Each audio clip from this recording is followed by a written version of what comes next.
We've covered presupposed Earth radius, pressure without a container, angular resolution, perspective hijacking Earth curve. We've covered Boyle's law.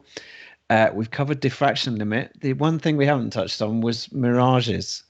Give us the most ridiculous excuse of a mirage that you've had. Well, the mirage is an interesting one, because this is probably one of my favourite points to make as a flat earther, especially when someone says there's no proof of flat earth. So I'll give you an example. We'll use Ranty and one of his images. So he has a picture of a clock tower at about 20 miles at Barrow-in-Furness, and it's just a picture of a clock. Now, as a flat earther, I look at this picture and say, clock at 20 miles. That's the end of my explanation. As a flat earther, I can make that statement. I'll say it again. Clock at 20 miles. Now, if you're a fundamentalist religious zealot, then that's not a clock at 20 miles.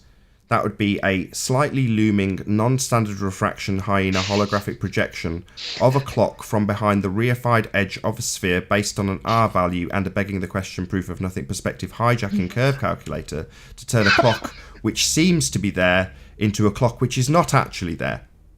That's what you have to assert if you're a globehead. So it's not a clock, it's a holographic projection of a clock from behind the reified edge of an Earth curve based on a begging the question proof of nothing perspective hijacking curve calculator. As opposed to me, that's a globehead explanation. I say clock, 20 miles. You're the man, Nath. You are the man.